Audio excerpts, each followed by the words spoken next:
Risk ഇല്ലാതെ മുതൽ മുടക്കില്ലാതെ മാന്യമായി, ഞാൻ ആ വാക്ക് പറയാണ്, മാന്യമായി, പണ്ട് MLM എന്ന് പറഞ്ഞു കഴിഞ്ഞാൽ പേടിച്ചിരുന്ന കാലത്ത് ഏറ്റവും നല്ല ഉത്തമമായ ഒരു പ്രൊഫഷനായിട്ട് ഈ പ്രൊഫഷനെ മാറ്റി അതിന് മോഡി കെയറിനെ പോലുള്ള കമ്പനിക്കുള്ള പങ്കിനെ ഞാൻ പ്രശംസിക്കുകയാണ്. മോഡി കെയർ പോലെ ഡയറക്റ്റായിട്ട് ഫാക്ടറി പ്രോഡക്റ്റ് ഉള്ള കമ്പനികൾക്ക് ഇനി ഈ മേഖലയിൽ വർക്ക് ചെയ്യാൻ സാധിക്കും. മോഡി കെയർ പോലെ സ്വന്തമായി പ്രോഡക്റ്റും സ്വന്തമായി ബിസിനസ്സും സ്വന്തമായി മാനേജ്മെന്റിന്റെ സ്റ്റേക്കും ഉള്ള ബിസിനസ്സിന് മാത്രമേ ഇവിടെ പ്രവർത്തിക്കാൻ സാധിക്കൂ. അപ്പൊ നിങ്ങൾ ഇവിടെ പ്രവർത്തിക്കുന്നതായിട്ടുള്ള എല്ലാ കള്ളനാണയങ്ങളെയും നിരീക്ഷണത്തിന്റെ വലയത്തിലാണ്. ഒരു സമയത്ത് നിങ്ങൾ കാണാൻ ED വന്ന് പൊക്കിക്കൊണ്ടുപോകും.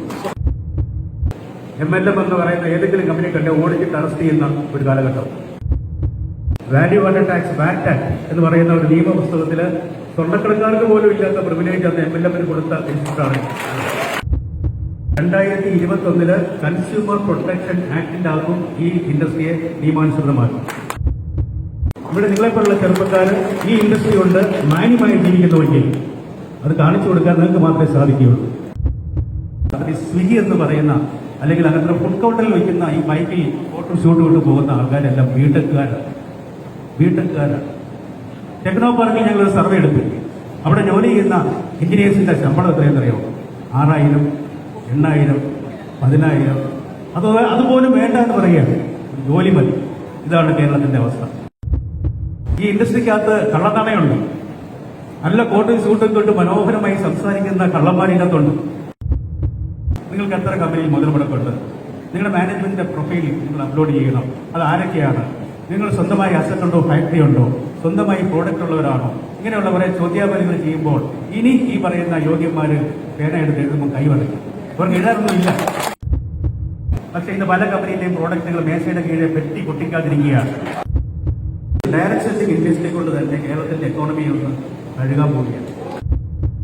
അതുപോലെ ഈ ഇൻഡസ്ട്രിയെ സംബന്ധിച്ച് നിങ്ങൾക്ക് ആർക്കെങ്കിലും ആഗ്രഹമുണ്ടെങ്കിൽ ഒരു സർട്ടിഫൈഡ് ഡയറക്ട് സെല്ലർ യൂണിവേഴ്സിറ്റിയിൽ നിന്ന് കഷ്ടകാലത്ത് പഠിക്കാൻ പറ്റിയില്ല, അല്ലെങ്കിൽ എന്തുകൊണ്ടോ ജീവിത സാഹചര്യത്തിൽ പഠിക്കാൻ പറ്റില്ല, ഡിഗ്രി ഇല്ല എന്നുള്ള സൗകര്യം വേണ്ട.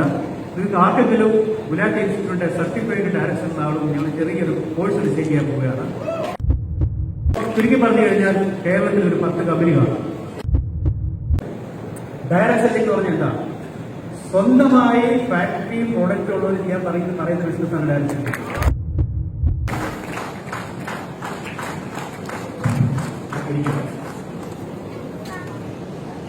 സന്തോഷമുണ്ട്. ഇരിക്കുന്ന മുഖക്കാണ്. ഞങ്ങളൊക്കെ 30 വർഷമായിട്ട് ടീച്ചിങ് പ്രൊഫഷനിൽ, 30ാമത്തെ വർഷമാണ് ടീച്ചിങ് പ്രൊഫഷനിൽ. ഇഷാദ് പറഞ്ഞ അദ്ദേഹത്തിന്റെ 10ാം വർഷമാണ്, എനിക്ക് 30ാമത്തെ വർഷമാണ്. ഞങ്ങളൊക്കെ കോളേജുകളിലും MBAസിലും PhDക്കും ഗവേഷണങ്ങൾക്കൊക്കെ ക്ലാസ് എടുക്കാറുള്ളതാണ്. പക്ഷേ ഡയറക്ട് സെല്ലിംഗ് ഇൻഡസ്ട്രിയിലെ ഏത് പ്രോഗ്രാമും, പ്രത്യേകിച്ച് നിയമപരമായി പ്രവർത്തിക്കുന്ന കമ്പനിയുടെ ഏത് പ്രോഗ്രാം എടുത്താലും ഞാൻ അവിടെ ഓടിയെത്തും.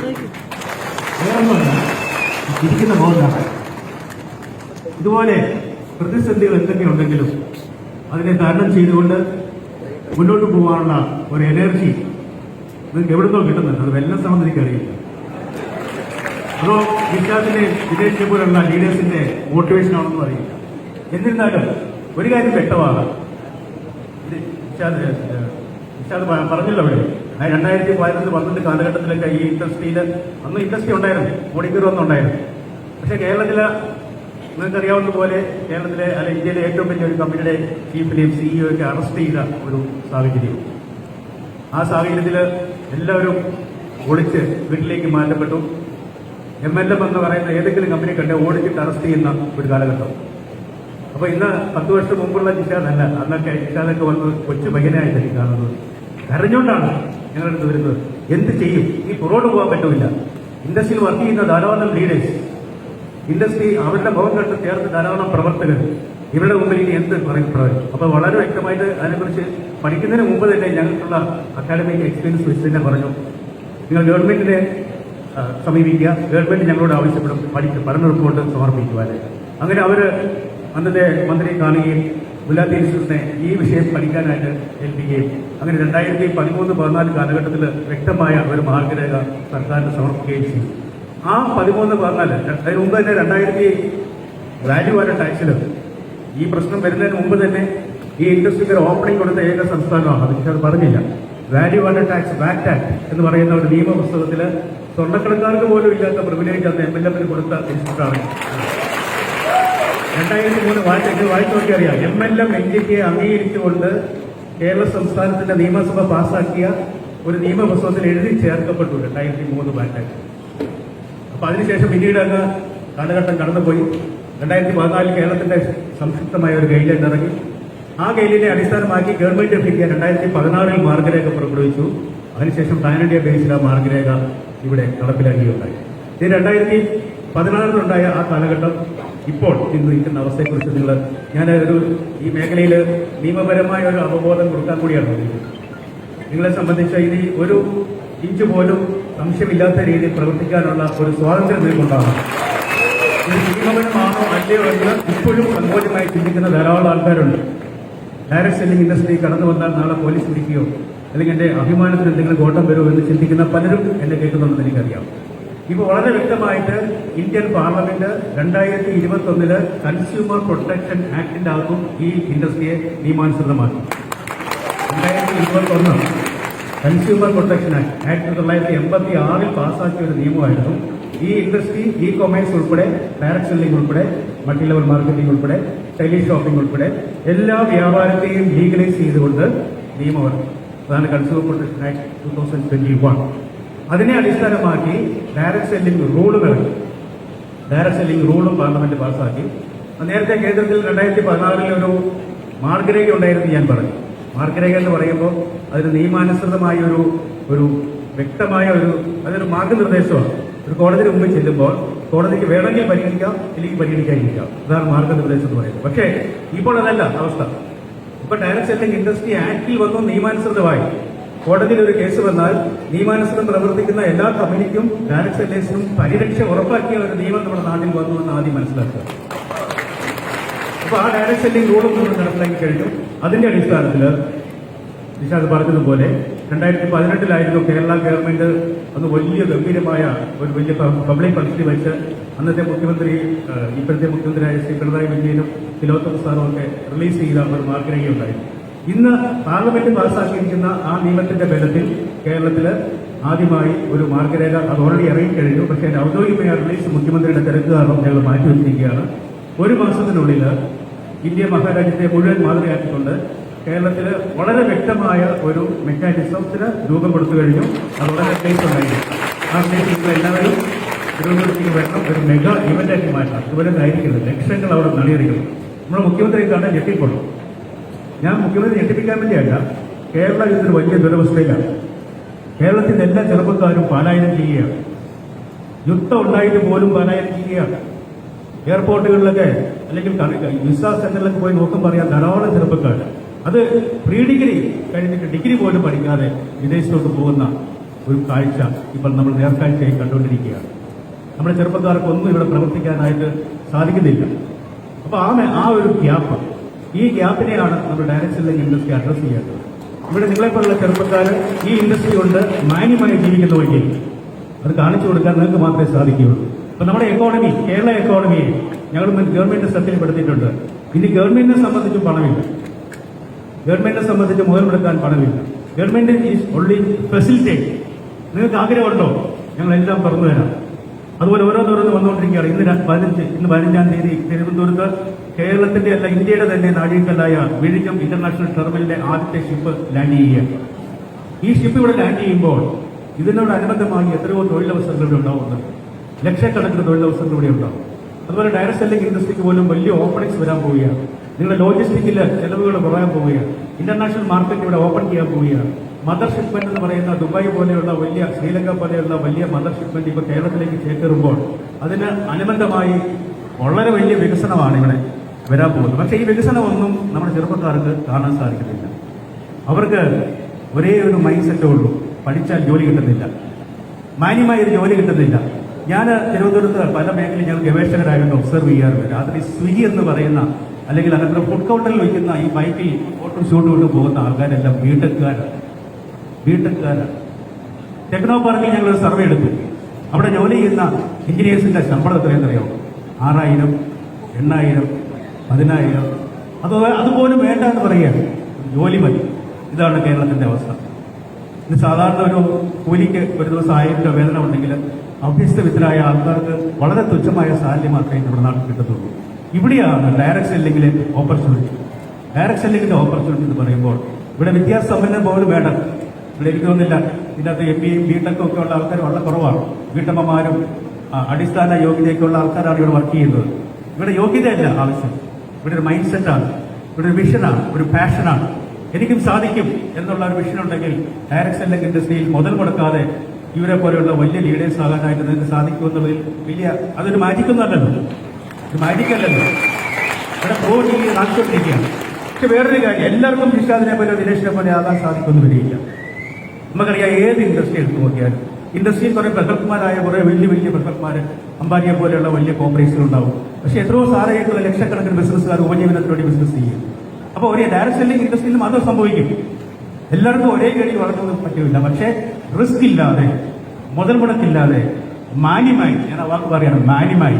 പണ്ട് MLM എന്ന് പറഞ്ഞു കഴിഞ്ഞാൽ പേടിച്ചിരുന്ന കാലത്ത് ഏറ്റവും നല്ല ഉത്തമമായ ഒരു പ്രൊഫഷനായിട്ട് ഈ പ്രൊഫഷനെ മാറ്റി അതിന് മോഡി കെയറിനെ പോലുള്ള കമ്പനിക്കുള്ള പങ്കിനെ ഞാൻ പ്രശംസിക്കുകയാണ്. പേരെടുത്ത് എനിക്ക് യാതൊരു പേടിയില്ല. ഈ ഇൻഡസ്ട്രിക്ക് വേണ്ടി 2011 മുതൽ ഇന്ന് വരെ പ്രവർത്തിച്ചപ്പോൾ എനിക്കൊരു കാര്യം മനസ്സിലായി. ഈ ഇൻഡസ്ട്രിക്കകത്ത് കള്ളനാണയുണ്ട്. നല്ല കോട്ടും സൂട്ടൊക്കെ ഇട്ട് മനോഹരമായി സംസാരിക്കുന്ന കള്ളന്മാരിനകത്തുണ്ട്. എനിക്കറിയാം അന്നത്തെ ചരിത്രം മുതൽ ഇന്ന് വരെ പ്രവർത്തിക്കുമ്പോൾ ഒരു 10, 50, 100 കമ്പനികളും കേരളത്തിൽ പല രൂപത്തിൽ പല ഭാവത്തിൽ ഇവിടെ വന്നു. 3 ലക്ഷം ആൾക്കാരെ വരെ ചേർത്ത കമ്പനികൾ നമ്മുടെ നാട്ടിലുണ്ട്. ഇപ്പോൾ കാണാനില്ല. അതിന്റെ ദുരവസ്ഥയെക്കുറിച്ച് ഞങ്ങൾ ഗഹനമായി പഠിച്ച് ഇനി ഇത്തരം കമ്പനികൾ രജിസ്ട്രേഷൻ പോർട്ട്ഫോളിയോയിൽ കയറി വരാത്ത രീതിയിൽ നിയമത്തിൽ പരിരക്ഷ വെക്കുന്ന ഒരു മെക്കാനിസമാണ് ഇനി ഇറങ്ങാൻ പോകുന്നത്. വലിയ പോലെ എല്ലാവർക്കും സംസാരിക്കാൻ സാധ്യതയുള്ള എല്ലാവർക്കും വന്നു കയറാൻ പറ്റുന്ന മേഖലയായി MLM-നെ തരം താഴ്ത്താൻ സർക്കാർ ഇനി അനുവദിക്കില്ല. വ്യക്തമായ ദീർഘവീക്ഷണമുള്ള നല്ല പ്രൊഫൈൽ മാനേജ്മെന്റ് ഉള്ള, അതായത് മാനേജ്മെന്റാണ് സ്ട്രോങ് ആകുന്നത്. ഞങ്ങളിപ്പം കഴിഞ്ഞ വർഷങ്ങളിൽ ഇവിടെ ചേക്കേറിയ കമ്പനികളുടെ ബാലൻസ് ഷീറ്റുകൾ പരിശോധിച്ചപ്പോൾ അവരുടെ മാനേജ്മെന്റ് എന്ന് പറയുന്ന ഡയറക്ടേഴ്സ് ആ കമ്പനിയിൽ മുടക്കിയിരിക്കുന്ന മുതൽ മുടക്ക് 10,000 രൂപയാണ്. അതായത് ROC ഒരു കമ്പനി രജിസ്റ്റർ ചെയ്യണമെങ്കിൽ ഒരു മിനിമം ക്യാപിറ്റൽ വേണം. ചില കമ്പനിക്ക് 1 ലക്ഷം രൂപ, വലിയ കമ്പനി എന്ന് അവകാശപ്പെടുന്നവർക്ക് പോലും 10 ലക്ഷം രൂപ. അവർക്ക് സ്വന്തമായ പരിചയം. ബാലൻസ് ഷീറ്റിനെ ഞങ്ങൾ പ്രത്യേകിച്ച് കൊമേഴ്സുകാരായിട്ട് അനലിറ്റിക്കലായിട്ട് ഫിനാൻഷ്യൽ അനാലിസിസ് ചെയ്തപ്പോൾ ബാലൻസ് ഷീറ്റിൽ ഫാക്ടറിയില്ല, ഒന്നുമില്ല. എന്ന് പറഞ്ഞാൽ ഇത്രയും വ്യക്തികൾ പ്രവർത്തിക്കുന്ന ഒരു കമ്പനിയുടെ മാനേജ്മെന്റ് ഈ രാത്രിയിൽ കൂട്ടിക്കൊണ്ട് പോകണമെങ്കിൽ അവരൊന്നും സംഭവിക്കാനില്ല, ഒന്നും നഷ്ടപ്പെടാനില്ല. നിങ്ങളുടെ മുഖം മാത്രമായിരിക്കും സമൂഹത്തിൽ ക്ലേശമായി പോകുക. അപ്പൊ ഞങ്ങൾ ഇപ്രാവശ്യം ഗൈഡ് ലൈനകത്ത് കൃത്യമായ ചില ഫോർമുലാസ് കൊണ്ടിരിക്കുകയാണ്. ഞങ്ങൾ ബാലൻസ് ഷീറ്റിന്റെ ചില കാര്യങ്ങൾ കൂടി ആപ്ലിക്കേഷനോടൊപ്പം ചോദിക്കുകയാണ്. നിങ്ങൾക്ക് എത്ര കമ്പനിയിൽ മുതൽ മുടക്കുണ്ട്? നിങ്ങളുടെ മാനേജ്മെന്റിന്റെ പ്രൊഫൈൽ നിങ്ങൾ അപ്ലോഡ് ചെയ്യണം. അത് ആരൊക്കെയാണ്? നിങ്ങൾ സ്വന്തമായി അസറ്റ് ഉണ്ടോ, ഫാക്ടറി ഉണ്ടോ, സ്വന്തമായി പ്രോഡക്റ്റ് ഉള്ളവരാണോ? ഇങ്ങനെയുള്ള കുറെ ചോദ്യാവലികൾ ചെയ്യുമ്പോൾ ഇനി ഈ പറയുന്ന യോഗ്യന്മാര് പേന എടുത്ത് എഴുതുമ്പോൾ കൈവതയ്ക്കും. അവർക്ക് എഴുതാനൊന്നുമില്ല. അപ്പൊ അങ്ങനെ വളരെ സ്ട്രിക്റ്റായിട്ട് മോഡി കെയർ പോലെ ഡയറക്റ്റായിട്ട് ഫാക്ടറിയും പ്രോഡക്റ്റും ഉള്ള കമ്പനികൾക്ക് ഇനി ഈ മേഖലയിൽ വർക്ക് ചെയ്യാൻ സാധിക്കും. അല്ലാതെ വരുന്ന സൂപ്പർ മാർക്കറ്റിൽ കുറെ പ്രോഡക്റ്റ് ബാസ്ക്കറ്റിലുണ്ട്. ഒരു കിറ്റായിട്ട് 5000-ന്റെ പാക്കേജ്, 10,000-ന്റെ പാക്കേജ്, 1 ലക്ഷത്തിന്റെ പാക്കേജ് എന്ന് പറഞ്ഞ പാക്കേജ് ബിസിനസ് ഇനി നടത്താവില്ല. പ്രോഡക്റ്റ് ഉണ്ടോ? ഞങ്ങൾ കാണുന്നത് നിഷാദിന്റെയോ ദിനേശിന്റെയോ മുഖമല്ല, ഇവിടെ ഇരിക്കുന്ന പാവങ്ങളായിട്ടുള്ള ഡയറക്ട് സെല്ലേഴ്സിന്റെ മുഖം.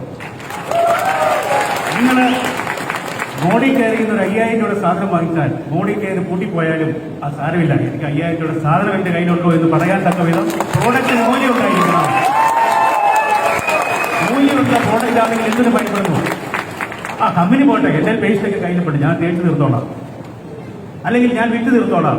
പക്ഷെ ഇന്ന് പല കമ്പനിയിലെയും പ്രോഡക്റ്റുകൾ മേശയുടെ കീഴിൽ പെട്ടി പൊട്ടിക്കാതിരിക്കുകയാണ്. പൊട്ടിക്കാൻ പ്രശ്നമാണ്. 100 രൂപയുടെ സാധനം 1000 രൂപയ്ക്ക് വിൽക്കുകയാണ്.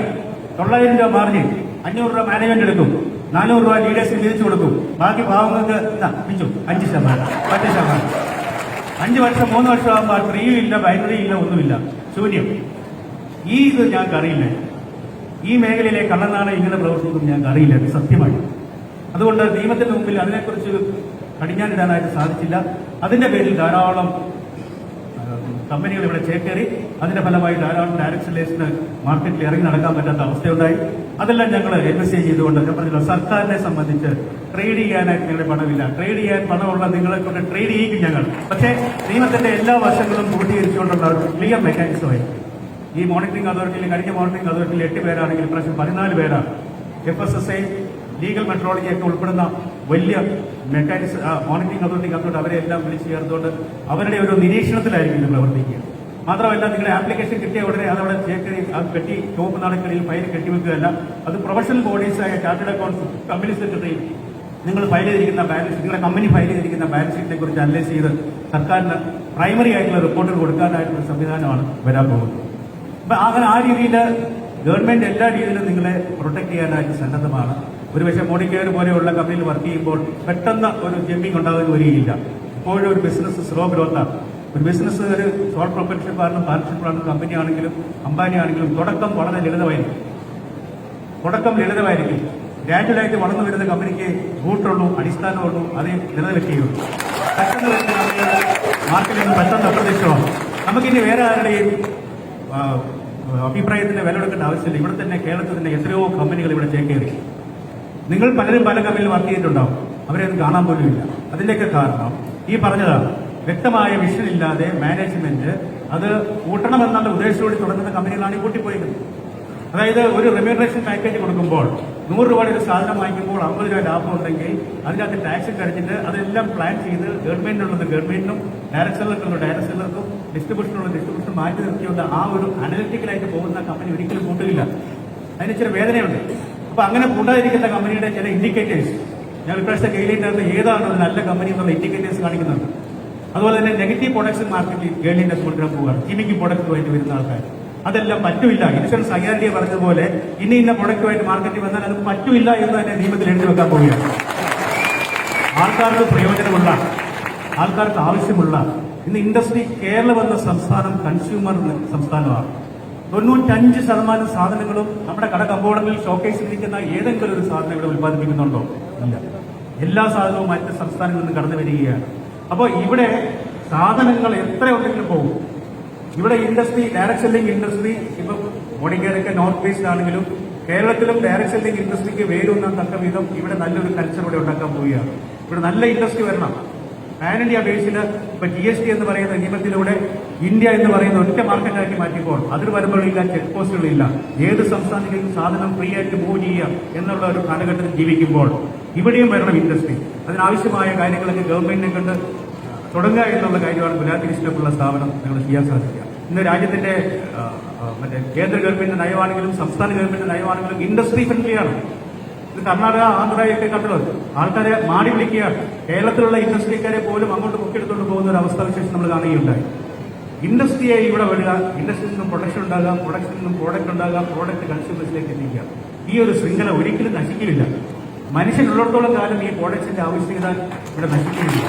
അതുകൊണ്ട് നല്ല പ്രോഡക്റ്റ്, ആവശ്യമായ പ്രോഡക്റ്റ് ഉണ്ടാക്കാനായിട്ട് നിങ്ങൾ കമ്പനിയെ ഇൻവെസ്റ്റ് ചെയ്യണം. മോഡിക്കെയറിന് ആവശ്യമായ പ്രോഡക്റ്റുകളൊക്കെ ഉണ്ടെന്ന് എനിക്കറിയാം. എങ്കിലും ഇനിയും ധാരാളം പ്രോഡക്റ്റുകൾ മനുഷ്യന് ആവശ്യമായിട്ടുണ്ട്. അത് കേരളത്തിന്റെ 10 വർഷം പൂർത്തീകരിക്കുന്ന ഈ ലീഡേഴ്സ് ആവശ്യപ്പെടണം. കേരളത്തിന്റെ തനിമയിൽ കേരളത്തിലെ പ്രോഡക്റ്റുകൾ കൂടുതലായിട്ട് മാർക്കറ്റ് ചെയ്യാനായിട്ട് അറ്റ്ലീസ്റ്റ് സൗത്ത് ഇന്ത്യയിലേക്ക് മോഡിക്കെയർ പ്രത്യേക പ്രോഡക്റ്റിനെ രൂപകൽപ്പന ചെയ്യണം. അല്ലെങ്കിൽ കേരളത്തിൽ യാത്ര ബില്ല് ചെയ്യണം. കേരളത്തിൽ ഇഷ്ടംപോലെ പ്രോഡക്റ്റ് ആവശ്യമുണ്ട്. ഇനി വേറൊന്ന്, നമുക്കറിയാം ഇവിടെ കോർപ്പറേറ്റുകളുടെ ആധിപത്യമാണ്, മാളുകളുടെ ആധിപത്യമാണ്. ചെറുകിട വ്യാപാരികളെല്ലാം വംശനാശത്തിൽ നിന്ന് പോയിക്കൊണ്ടിരിക്കുകയാണ്. കച്ചവടക്കാരെ ഇനി കാണാൻ പോലും കാണുകയില്ല. ഇനി കാണാൻ പറ്റുന്ന എല്ലാം റീറ്റെയിൽ ശൃംഖലകളായിരുന്നു, വലിയ കോർപ്പറേറ്റ്സിന്റെ മാളുകളുടെ ശൃംഖലകളായിരുന്നു. അവിടെയൊക്കെ പോയി കൺസ്യൂമർ വാങ്ങിക്കുന്ന ആ സാധനം. അപ്പം ചെറിയ ചെറിയ കമ്പനികളും ഇൻഡസ്ട്രിയും കേരളത്തിൽ കൂട്ടിപ്പോകാനുള്ള സാധ്യതയായിട്ടില്ല. അപ്പൊ കേരളത്തിൽ ഏതെങ്കിലും നല്ല പ്രോഡക്റ്റ് ഉത്പാദിപ്പിക്കുന്ന ഒരു വ്യവസായം ഉണ്ടെങ്കിൽ ആ വ്യവസായത്തെ ഏറ്റെടുക്കാൻ മോഡിക്കെയർ സന്നദ്ധമാകണം. ഇതാണ് ഞങ്ങൾ ഉദ്ദേശിക്കാൻ പോകുന്നത്. വെറുതെ കുറെ സാധനങ്ങൾ വർഷങ്ങളായി ഉണ്ടാക്കി വിൽക്കുക എന്നുള്ളതല്ല. നിങ്ങൾക്ക് നല്ല ബേസായി, നല്ല കസ്റ്റമർ ബേസായി, ഈ പ്രോഡക്റ്റ് വിൽക്കാനുള്ള കപ്പാസിറ്റിയായി നല്ല പ്രോഡക്റ്റ് ഉണ്ടെന്ന് പറഞ്ഞാൽ ആ പ്രോഡക്റ്റിനെ എല്ലാം ഏറ്റെടുത്തുകൊണ്ട് അതിനെ ഏറ്റെടുക്കുമ്പോൾ ആ ഇൻഡസ്ട്രി അവിടെ നിലനിൽക്കും. ആ ഇൻഡസ്ട്രി അവിടെ അതിലൂടെ ഒരു എക്കോണമിയിലുണ്ടാകുന്ന ചലനം വലുതാണ്. അപ്പൊ ഞാൻ ഈ കാര്യങ്ങളൊക്കെ പറഞ്ഞത് ഞങ്ങളുടെ ഇൻഡസ്ട്രി കൊണ്ട്, ഡയറക്ട് സെല്ലിംഗ് ഇൻഡസ്ട്രി കൊണ്ട് തന്നെ കേരളത്തിന്റെ എക്കോണമിയെ ഒന്ന് കഴുകാൻ പോവുകയാണ്. അഫീഷ്യൽസിനായ ആൾക്കാർക്ക് തൊഴിൽ കൊടുക്കുവാനായിട്ടുള്ള ഏറ്റവും നല്ല മേഖലയായിട്ട് ഇതിനെ മാറ്റും. ഗുലാത്തി ഇൻസ്റ്റിറ്റ്യൂട്ട് ഞങ്ങൾ ഒന്നുകൂടെ പ്ലാൻ ചെയ്യുന്നുണ്ട്. ഇവിടെ ഇരിക്കുന്ന നിങ്ങളെ സംബന്ധിച്ച് ലീഡേഴ്സ് ഉൾപ്പെടെ നിങ്ങൾ കോളേജിൽ ചിലപ്പോൾ പഠിക്കാൻ മോശമുള്ളവരായിരിക്കും, ചിലപ്പോൾ ഒരു വശത്ത് നിങ്ങൾക്ക് ഡിഗ്രി കിട്ടിയെന്നുണ്ടാവില്ല. പക്ഷെ നിങ്ങൾ ഡയറക്ഷൻ ടെക്നിക്കൽസിൽ മിടുമിടക്കന്മാരും മിടുക്കികളുമാണ്. നിങ്ങളെ ആദരിക്കാനായിട്ട് ഇവിടെ ആരുമില്ല. ഇങ്ങനെ വന്ന് തോമസാറ് വന്ന ഒരു വേദിയിൽ നിന്ന് ആദരിച്ചിട്ട് വലിയ കാര്യമില്ല. അപ്പൊ അക്കാഡമിക് ലെവലിൽ ഇപ്പൊ എനിക്കറിയാം, ഗുജറാത്തി യൂണിവേഴ്സിറ്റിയിലെ കൊച്ചിൻ യൂണിവേഴ്സിറ്റിയിലെ PhD ചെയ്യുമ്പോൾ 2 PhD സ്റ്റുഡൻസിനെ ടോപ്പിക് കൊടുത്തേക്കുന്നത് ഡയറക്ട് സെല്ലിംഗാണ്. ഇൻഡസ്ട്രി കോളേജ് ഗുരുകുല വിദ്യാഭ്യാസം തൊട്ട് അങ്ങ് കടന്നു കയറ്റി ഇവിടെ ഉന്നത വിദ്യാഭ്യാസത്തിന്റെ സിലബസ് പരിഷ്കരണ കമ്മിറ്റി ഞങ്ങളുണ്ട്. അവിടെയെല്ലാം ഡയറക്ട് സെല്ലിംഗ് ഇൻഡസ്ട്രിയെ കുറിച്ചുള്ള പാഠ പദ്ധതികൾ ഉൾപ്പെടുന്നു. അതിന്റെ ഒരു ഓപ്പർച്യൂണിറ്റീസ് കുട്ടികൾക്ക് മനസ്സിലാക്കി കൊടുക്കും.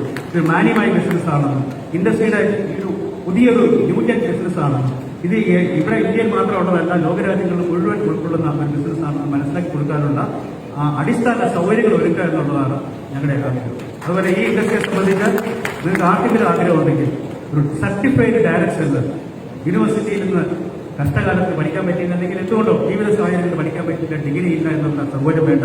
നിങ്ങൾക്ക് ആർക്കെങ്കിലും ഗുലാത്തി ഇൻസ്റ്റിറ്റ്യൂട്ടിന്റെ സർട്ടിഫൈഡ് ഡയറക്ട് സെല്ലർ ആളുകൾ ഞങ്ങൾ ചെറിയൊരു കോഴ്സ് ഡിസൈൻ ചെയ്യാൻ പോവുകയാണ്. ആ കോഴ്സിൽ ആരംഭിക്കുന്ന സർക്കാർ മുദ്രയിലുള്ള സർട്ടിഫൈഡ് ഡയറക്ട് സെല്ലർ എന്ന് പറഞ്ഞാൽ സർക്കാർ നിങ്ങളെ ആശിക്കും സർട്ടിഫിക്കറ്റ് കൊടുക്കാൻ കഴിയാണ്. വലിയ ഫീസുമായി ഇല്ലാതെ അഫോർഡബിൾ ആയിട്ടുള്ള ഫീസോട് കൂടി യൂണിവേഴ്സിറ്റിയുടെയൊക്കെ ഫീസ് സർട്ടിഫിക്കറ്റിനേക്കാൾ മഹത്തരമായ ഒരു സർട്ടിഫിക്കറ്റ് ആയിരിക്കും. ഒരു പ്രൊഫഷൻ നിങ്ങൾ എന്തായാലും കൊണ്ടുപോവുകയാണ്. ആ പ്രൊഫഷനെ നിങ്ങളുടെ വീട്ടിൽ പോലും ഒരു കാലത്ത് ഒരു സമയത്ത് അംഗീകാരമില്ലാത്തൊരു പ്രൊഫഷനാണ്. എങ്ങനെയോ ഇവിടെ എത്തപ്പെട്ടതാണ്. ആ പ്രൊഫഷനെ സർക്കാർ അംഗീകരിക്കുന്നു എന്ന് പറയുമ്പോൾ അതൊരു ബാറ്റ് സർട്ടിഫൈഡ്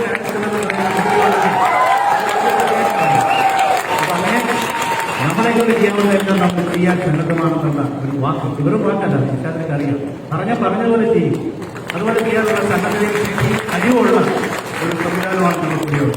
അപ്പൊ കേരളം ഒരു മാതൃകയാണ്. ലോകരാജ്യങ്ങൾക്ക് തന്നെ, ഇന്ത്യക്കല്ല, ലോകരാജ്യങ്ങൾക്ക് തന്നെ കേരളത്തിൽ നിന്നും വലിയ കാര്യങ്ങൾ വലിയ സംഭവിക്കട്ടെ എന്ന് ഞാൻ പ്രത്യേകം പ്രാർത്ഥിക്കുകയാണ്. ഇവിടെ മോഡിക്കെയർ പോലെയുള്ള സ്ഥാപനങ്ങൾ മാത്രമേ ഇനി മോഡിക്കെയറിന് വേണ്ടി മാത്രം ഞാൻ അഡ്വക്കേറ്റ് ആകാൻ പോവുകയല്ല. മോഡിക്കെയർ പോലെ സ്വന്തമായി പ്രോഡക്റ്റും സ്വന്തമായി ബിസിനസ്സും സ്വന്തമായി മാനേജ്മെന്റ് സ്റ്റേക്കും ഉള്ള ബിസിനസ്സിന് മാത്രമേ ഇവിടെ പ്രവർത്തിക്കാൻ സാധിക്കൂ. അപ്പൊ നിങ്ങൾ ഇപ്പോഴും ഇവിടെ കള്ളനാണയങ്ങൾ പ്രവർത്തിക്കുന്നില്ലേ? എന്താണ് അവർക്കെതിരെ ആക്ഷൻ ഉണ്ടാകുന്നത്? പക്ഷെ ഒരു കാര്യം ശക്തമാണ്, ഞങ്ങൾ റിപ്പോർട്ട് ചെയ്ത് കഴിഞ്ഞു. ഇവിടെ കോപ്പറേറ്റീവ് മേഖല വരെ ചാഞ്ചാടുകയാണ്. അത് മിസ്മാനേജ്മെന്റാണ്. അപ്പൊ ഇതുപോലെയുള്ള ദുരന്തങ്ങൾ ഇനി സംഭവിക്കാതിരിക്കാൻ ഇവിടെ പ്രവർത്തിക്കുന്നതായിട്ടുള്ള എല്ലാ കള്ളനാണയങ്ങളെയും നിരീക്ഷണത്തിന്റെ വലയത്തിലാണ്. ഒരു സമയത്ത് നിങ്ങൾ കാണാൻ ED വന്ന് പൊക്കിക്കൊണ്ടുപോകും. ഇപ്പൊ ED പോലുള്ള ഏജൻസിക്ക് ബോഡി കാണിപ്പോയി ജീവിതത്തിൽ എടുത്തു പോകുമ്പോൾ അവർ മുഴുവൻ സ്റ്റഡി ചെയ്തുകൊണ്ടിരിക്കുക. റിസർവ് ബാങ്കിന്റെ പെർമിഷൻ ഇല്ലാതെ, റിസർവ് ബാങ്കിന്റെ അനുമതി ഇല്ലാതെ ആരൊക്കെ എന്തൊക്കെ നിക്ഷേപം സ്വീകരിക്കുന്നോ അവരെല്ലാം പിടിക്കപ്പെടും. നാട്ടിലെ നിയമം ലംഘിക്കുന്ന റിസർവ് ബാങ്ക് കൃത്യമായി പറഞ്ഞിട്ടുണ്ട്. വളരെ രീതിയിൽ പത്രത്തിലുള്ള വരുന്ന നമ്മളാരും കാണുന്നില്ല. ഏതെങ്കിലും കമ്പനികൾ ഏതെങ്കിലും ഓമന പേരിൽ നിക്ഷേപം സ്വീകരിച്ച് എഴുതിക്കാം, മുരടിക്കാം, അല്ലെങ്കിൽ അത്തരം ഇത്തരത്തിലുള്ള ഏതെങ്കിലും കമ്പനി വെച്ചുകൊണ്ട് നിക്ഷേപം സ്വീകരിക്കുന്നുണ്ട്. അങ്ങനെയുള്ള എല്ലാ ഫണ്ടിംഗ് കമ്പനിയെയും നിരീക്ഷണ വലയത്തിലായി കഴിഞ്ഞു. ആ കമ്പനികളെ പ്രവർത്തിക്കാൻ ഇനി പറ്റില്ലാത്ത അസംയുക്തമായി നമ്മൾ പ്രഖ്യാപിക്കുകയാണ്. പിന്നെ ബാക്കി ജിമിക്ക് പ്രൊഡക്ട്സ് വെച്ച് വരുന്ന കമ്പനികളെ ഈ സ്കെയിലിൽ തന്നെ അതില്ലാതാവും. ഇപ്പൊ ഞങ്ങൾ നടക്കുന്ന സ്കെയിലില്ല. അപ്പൊ ചുരുക്കി പറഞ്ഞു കഴിഞ്ഞാൽ കേരളത്തിൽ ഒരു 10 കമ്പനികളാണ്. ആ 10 കമ്പനിയിൽ യഥേഷ്ടം പ്രവർത്തിക്കാനായിട്ടുള്ള ഒരു അവസരം നിങ്ങൾക്കുണ്ടാവും. ആ ധൈര്യത്തോടെ പ്രവർത്തിക്കാം. ആ ഗ്യാപ്പ് ഇവിടെ ഉണ്ടാകുന്ന ഡ്യൂട്ടി ചെയ്യുന്ന നിയമനുസൃതമല്ലാതെ പ്രവർത്തിക്കുന്ന എല്ലാ കമ്പനികളും ഇവിടുന്ന് ബാങ്ക് ചെയ്യുമ്പോൾ നിങ്ങൾക്ക് നിങ്ങളുടെ കമ്പനിക്ക് യഥേഷ്ടം പ്രവർത്തിക്കാനായിട്ട് സാധിക്കും. എനിക്കറിയാം, മോഡിക്കെയറിലേക്ക് വരാനായിട്ട് ആൾക്കാർ വിമുഖത കാണിക്കുന്നത് അത് സ്ലോ ഗ്രോത്താണ്, പ്രോഫിറ്റ് കുറവാണ്. നല്ല രീതിയിൽ പ്രവർത്തിക്കുന്ന കമ്പനികൾക്ക് വായ്പ കൊടുക്കാൻ പറ്റില്ല. അത് തന്നെ കിട്ടാൻ 1000 രൂപ മുടക്കിയാൽ 500 രൂപ ഉടനെ കൈത്തരാന്ന് പറയുന്ന എന്താണ്? ഇവിടെയാണ് ഒരു ബിസിനസ് സാധിക്കില്ല. അങ്ങനെയാണെങ്കിൽ ഞാൻ ഈ പണി രാജിവെച്ച് ഞാൻ അവരോടെ പോയി. നാട്ടിൽ നമ്മുടെ മനസ്സുകൊണ്ട് ദൈവത്തിന്റെ ബുദ്ധികൊണ്ട് അന്വേഷിക്കാനുള്ള കാര്യം നിങ്ങൾക്ക് ഉണ്ടായിരിക്കണം, ചോദ്യം ചെയ്യണം. ഇപ്പൊ മൾട്ടി കോപ്പറേറ്റീവ് സൊസൈറ്റിയിൽ നിന്ന് ഒരു സാധനം കാണിക്കണം, ധൈര്യമായിട്ട് പോയിക്കാം. അവര് ഡെപ്പോസിറ്റ് സ്വീകരിക്കാനായിട്ടുള്ള പെർമിഷനൊക്കെ അവർ പോയി പരിധി വരെയുണ്ട്. അത് പ്രസിദ്ധാണ്, വെൻവേഴ്സിന് മാത്രമേ ഉള്ളൂ. ചുമ്മാ ഇങ്ങനെ എല്ലാം പോലെ വാരി ബിസിനസ് ചെയ്യാൻ പറ്റില്ല. പക്ഷെ ഇവർ സ്വീകരിക്കുന്ന നിക്ഷേപത്തിന്റെ 14-18% പലിശ കൊടുക്കുക. എന്നിട്ട് ഇവർ എവിടെ ഇൻവെസ്റ്റ് ചെയ്യുന്നുള്ള ചോദ്യം ചോദിക്കണം. ഈ മൾട്ടി കോപ്പറേറ്റീവ് സൊസൈറ്റി നിങ്ങൾ കയറി ചെല്ലണം, നിങ്ങൾ ചെല്ലണം, എൻ്റെ കൊണ്ട് 5000 രൂപ. പക്ഷെ എനിക്ക് കാണണം ഇതുവരെ വാങ്ങിച്ച ഡെപ്പോസിറ്റ് നിങ്ങൾ എവിടെയാണ് ഇൻവെസ്റ്റ്മെന്റ് ചെയ്തിരിക്കുന്നത്. ഞങ്ങൾക്ക് 14% 15% തരുമെന്ന് പറയുന്നു. അപ്പൊ നിങ്ങൾ 20% ക്രെഡിറ്റിൽ ഇൻവെസ്റ്റ് ചെയ്യണമല്ലോ, അതെവിടെയാണെന്ന് ചോദിക്കണം. ആ ഒരു ചാമ്പ്യൻ ഉണ്ടായിരിക്കണം. അല്ലാതെ 18 രൂപ പറയുന്നത് അല്ല. കോപ്പറേറ്റീവ് മേഖല പോലും തകരാനുള്ള ഒരു കാരണം ഇൻവെസ്റ്റ്മെന്റ് എവിടെയെന്ന് ചോദിക്കാനുള്ള റൈറ്റ് നിങ്ങൾക്കുണ്ട്. നിങ്ങളുടെ സ്വാതന്ത്ര്യം എന്ന് പറഞ്ഞാൽ വലുതാണ്. ഞാൻ ഈ കോൺസ്റ്റിറ്റ്യൂഷനിലേക്ക് കയറി കഴിഞ്ഞാൽ 1 മണിക്കൂർ ക്ലാസ് എടുക്കേണ്ടി വരും. നമ്മുടെ ഇന്ത്യൻ ഭരണഘടന നിങ്ങൾക്ക് തന്നിരിക്കുന്ന സ്വാതന്ത്ര്യം മഹത്തരമാണ്. ഇന്ത്യൻ പ്രധാനമന്ത്രി ഇവിടെ സത്യപ്രതിജ്ഞ ചെയ്യാൻ പോകുമ്പോൾ ഏതും ആയിക്കോട്ടെ, BJP ആയിട്ട് കോൺഗ്രസ് ആയിക്കോട്ടെ, ഏത് കക്ഷി ആയിക്കോട്ടെ, അവർ സത്യപ്രതിജ്ഞ ചെയ്യുമ്പോൾ ഞങ്ങൾ ജനങ്ങളുടെ മുമ്പിൽ വെച്ച മാനിഫെസ്റ്റോയുടെ മുമ്പിൽ കൈവച്ചുകൊണ്ടാണോ സത്യപ്രതിജ്ഞ ചെയ്തത്? ആണോ? BJP മോഡി സർക്കാർ 2ാം പേര് വന്നു, ഞങ്ങൾ ജനങ്ങൾക്ക് വാഗ്ദാനം ചെയ്ത പൊളിറ്റിക്കൽ മാനിഫെസ്റ്റോ ഇതാണ്, ആ മാനിഫെസ്റ്റോ പാലിച്ചുകൊള്ളാമെന്നാണോ പറഞ്ഞത്? അല്ല. ഇതൊരു കൊച്ചു പുസ്തകമുണ്ട്, ഒരു കൊച്ചു പുസ്തകമുണ്ട്. ആ പുസ്തകത്തിന്റെ പേരാണ് ഇന്ത്യൻ കോൺസ്റ്റിറ്റ്യൂഷൻ. ആ ഇന്ത്യൻ കോൺസ്റ്റിറ്റ്യൂഷൻ ആരുടെയാണ്? കാണിച്ചത് ആരുടെയാണ്? ജനങ്ങളുടെയാണ്. നിങ്ങൾ ഗൂഗിളിൽ സെർച്ച് ചെയ്ത് അതിന്റെ ഫസ്റ്റ് പേജ് നോക്കുക. We the people of India empowers. പ്രധാനമന്ത്രിയും ചീഫ് മിനിസ്റ്ററെയും ചീഫ് ജസ്റ്റിസിനെയൊക്കെ അധികാരപ്പെടുത്തുന്നത്, അധികാര സ്ഥാനത്ത് ഇരുത്തുന്നത് നിങ്ങളാണ്. ആ കോൺസ്റ്റിറ്റ്യൂഷനാണ്. ഇവിടെ ഡയറക്റ്റ് സെല്ലിംഗ് പേയ്മെന്റേയും യഥേഷ്ടം ഇവിടെ പ്രവർത്തിക്കാമെന്ന് ഗവൺമെന്റിനോട് ഞങ്ങൾ റെഫർ ചെയ്തപ്പോൾ, സർക്കാരിന്റെ ലോ ഡിപ്പാർട്ട്മെന്റ് വെറ്റ് ചെയ്തപ്പോൾ ഞങ്ങൾ കൊടുത്ത നിയമം ഇതാണ്. ഇന്ത്യൻ ഭരണഘടന ഫ്രീഡം ഓഫ് ട്രേഡ് വാഗ്ദാനം ചെയ്യുന്നു. ഈ രാജ്യത്ത് കച്ചവടം ചെയ്യാനുള്ള അവകാശം ഇന്ത്യൻ ഭരണഘടന എന്നതാണ്, ഗുലാത്തിനല്ല. നമ്മുടെ നാട്ടിലെ നിയമം ഇതെല്ലാം തന്നിട്ടുണ്ട്. പക്ഷെ നിയമത്തിന്റെ പരിരക്ഷയിൽ നിന്നുകൊണ്ട് തന്നെ അവിടെ കള്ളനാണയങ്ങൾ വരുമ്പോഴാണ് പ്രശ്നങ്ങളുണ്ടാകുന്നത്. അതുകൊണ്ട് അതിനെ മാത്രം മോണിറ്റർ ചെയ്യാനായിട്ട് ഞങ്ങൾ ഇവിടെ ശ്രമിക്കുന്നത്. അപ്പോൾ കോൺസ്റ്റിറ്റ്യൂഷൻ അനുസരിച്ച് ഫ്രീഡം ഓഫ് ട്രേഡ് ഉണ്ട്. അത് ഡയറക്റ്റ് സെല്ലിംഗ് അല്ല, ഏത് ട്രേഡ് ചെയ്യാനുള്ള സൗകര്യമുണ്ട്. പിന്നെ ഒരു കാര്യം നിങ്ങളുടെ അറിവിലേക്ക് പ്രവർത്തിക്കും ഇപ്പം പറയാൻ ഉദ്ദേശിക്കുകയാണ്. തൽക്കാലത്തേക്ക് MLM എന്നുള്ള പദം മറന്നിട്ടുണ്ട്. ഞങ്ങൾ അതിനൊന്ന് ചാക്കിട്ട് അപ്പോൾ ഡയറക്റ്റ് സെല്ലിംഗ് ഗൈഡ്ലൈൻ ഇറങ്ങിയപ്പോൾ തന്നെ അത് മനസ്സിലാക്കാൻ സാധിക്കും. ഇപ്പൊ റൂള് പാർലമെന്റിൽ പാസ്സാക്കിയ നിയമത്തിലും ഡയറക്റ്റ് സെല്ലിംഗ് ഉള്ളൂ, MLM എന്നില്ല. അത് നിങ്ങൾക്ക് വലിയ വ്യക്തമാണ്, വലിയൊരു സ്ട്രെങ്താണ്. എന്താണെന്നറിയാം, ഡയറക്റ്റ് സെല്ലിംഗ് എന്ന് പറഞ്ഞാൽ എന്താണ്? സ്വന്തമായി ഫാക്ടറിയും പ്രോഡക്റ്റും ഉള്ളവർ ചെയ്യാൻ പറയുന്ന ബിസിനസ്സാണ് ഡയറക്റ്റ് സെല്ലിംഗ്. ഡയറക്റ്റ് സെല്ലിംഗ് എന്ന് പറഞ്ഞാൽ സാധാരണ ഒരു ട്രേഡിന്റെ പാറ്റേൺ എന്താണ്? ഒരു ഫാക്ടറിയിൽ നിന്നും ഉപഭോക്താവിന് സാധനം ചെല്ലണമെങ്കിൽ ഫാക്ടറിയുടെയും ഉപഭോക്താവിന്റെ ഇടയിൽ ധാരാളം ഖണ്ഡികളുണ്ട്. ഡിസ്ട്രിബ്യൂട്ടർ, ഹോൾസെയിലർ, റീറ്റെയിലർ, തിയേറ്റർ എന്ന് പറയുന്ന ധാരാളം ഏജൻസി വഴി കറങ്ങിത്തിരിഞ്ഞാണ് കൺസ്യൂമറിലേക്ക് എത്തുക. ഇവിടെ എങ്ങനെയാണ് സംഭവിക്കുക? ഇവിടെ ഫാക്ടറിയിൽ നിന്നും കൺസ്യൂമറിലേക്ക് ഓരോ ഡിസ്ട്രിബ്യൂട്ടറും ഇല്ലാതെ, നിങ്ങളുടെ മാൻ പവർ ബിസിനസ് അല്ല, കടകമ്പോളങ്ങളില്ലാതെ, മൊത്ത വിതരണക്കാരില്ലാതെ, ചില്ലറ വ്യാപാരികളില്ലാതെ നേരിട്ട് ഉപഭോക്താവിന് എത്തിക്കുന്ന കണ്ണിയാണ് ഡയറക്റ്റ് സെല്ലിംഗ് എന്ന് പറയുന്നത്. അങ്ങനെ സ്വന്തമായി പ്രോഡക്റ്റ് ഉള്ള ഡയറക്റ്റ് സെല്ലിംഗ് കമ്പനിക്ക് മൾട്ടി ലെവൽ മാർക്കറ്റിംഗ് ടെക്നിക്ക് ഉപയോഗിക്കാം. It's A marketing technique. അത് അവിടെ തന്നെ പറയുന്നത് നെറ്റ്വർക്ക് ഓഫ് സെല്ലേഴ്സ്. നിയമത്തിൽ തന്നെ പറയുന്നുണ്ട്, നിങ്ങൾക്ക് കടയില്ലല്ലോ, നിങ്ങൾ സാധനം വെക്കാൻ കടയില്ലല്ലോ, കടകമ്പോളങ്ങളില്ലല്ലോ, കടകമ്പോളങ്ങൾക്ക് പകരം നിങ്ങൾക്ക് മാൻ പവർ റിപ്പോർട്ട് ചെയ്യാം. എന്തിനാണ് ആ വാക്ക് ഉപയോഗിക്കാൻ റിപ്പോർട്ട് പറയില്ല, മാൻ പവറിനെ എൻഗേജ് ചെയ്യാം. എന്തിനു വേണ്ടി? To sell the product to the consumers directly. ഇടനിലക്കാരില്ലാതെ കൺസ്യൂമേഴ്സിലേക്ക് എത്തിക്കാൻ സാധിക്കുന്ന രീതിയിൽ ആണ് ഡയറക്റ്റ് സെല്ലിംഗ് ബിസിനസ് ആലോചിച്ച് ചെയ്യുക. അപ്പൊ ഡയറക്റ്റ് സെല്ലിംഗ് കമ്പനിക്ക് മാത്രമേ ഇത് MLM ചെയ്യാൻ പറ്റുള്ളൂ. എല്ലാ കമ്പനിയും MLM ചെയ്യാൻ പറ്റില്ല. Only the direct selling company can engage people under MLM mode. അത് കൃത്യമായി ഞങ്ങൾ അടിവരയിട്ട് പറഞ്ഞു കഴിഞ്ഞു. അതുകൊണ്ട് പഴയതുപോലെ നിങ്ങൾ മാർക്കറ്റിൽ ഭയപ്പെടേണ്ടതില്ല.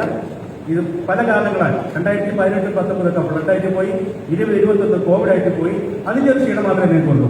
ഇനി അങ്ങോട്ട് ഒരു ഗെയിമിംഗാണ്.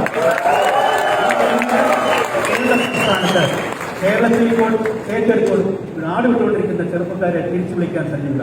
തിരിച്ചു വിളിച്ചില്ല പോലെ ഇനി പോകാം, ഇനിയുള്ളവർ പോകാത്ത രീതിയിൽ ഈ ഇൻഡസ്ട്രിയെ ശക്തമാക്കണമെന്നുള്ള ഒരറിയിപ്പോടുകൂടി ആഹ്വാനത്തോടുകൂടി ഞാൻ ഈ ചെറിയ വാക്കുകൾ